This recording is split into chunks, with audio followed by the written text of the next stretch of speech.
So our next question is question asked by Joseph Taplin. Thank you.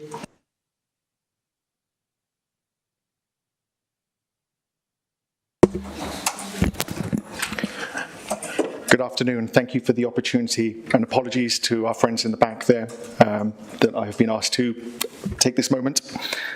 My name is Joseph Taplin. I'm here representing myself as a private boat owner along the Monmouthshire and Brecon Canal, and also as a key volunteer within the Preserve and Protect the Monmouthshire and Brecon Canal group. The Monmouthshire and Brecon Canal is a vital part of our industrial heritage. It is recognised by UNESCO as being of outstanding universal value. It is not only a strategic asset for this council, but one of the region's most visited attractions. I'm grateful that the Monmouthshire County Council stands with others in seeking an urgent solution to the growing crisis of the limited water abstraction, and I know that Monmouthshire County Council makes good decisions. The canal's recreational value is immense. It serves everyone from school children to the elderly and supports dozens of community programmes, boating centres, hire companies, pubs and shops. Sorry, just 1 second, please. If those at the back of the chamber intended to leave, I'm going to suggest you do that now because it's quite disruptive, and we can... Stop the clock. Yeah. Stop the clock. Stop the clock, okay? Yeah, no problem. Yeah.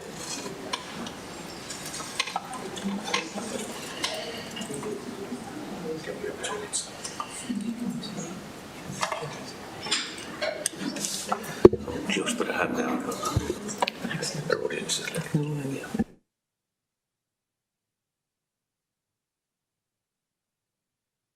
Are you happy to continue now? Yeah, it's nice and quiet. Thank you. I had timed my question and it was under 2 minutes, so I'm going to backtrack very slightly. We stopped the clock. While there was a short distraction there. So I was showing gratitude to Monmouthshire County Council for standing by and so ardently and publicly with those who are making a stand against this growing crisis, and I referred to the fact that I know that Monmouthshire County Council makes good decisions.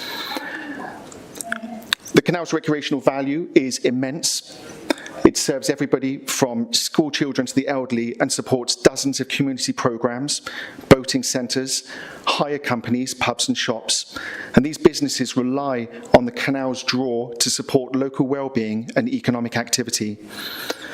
And before any irreversible decisions are made about the canal's future, I wanted to ask, has the council undertaken a comprehensive impact assessment on what the loss of the Monmouthshire and Brecon Canal would mean?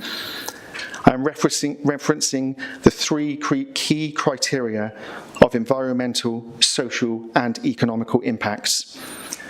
Being that this canal brings in tourism, sustains jobs and promotes physical and mental well-being, if we allow it to deteriorate or close, I wonder, is the council prepared for the cost to livelihoods, to rural connectivity and to community identity, and perhaps to consider cross-party collaboration and support of the Canal and River Trust?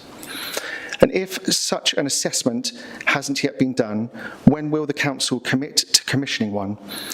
Because decisions of this magnitude must be evidence-based, community-informed, and reflect the real lived impact on the people and places that we represent. Thank you, Chair. Thank you. And I'm going to invite Councillor Birch to respond. Councillor.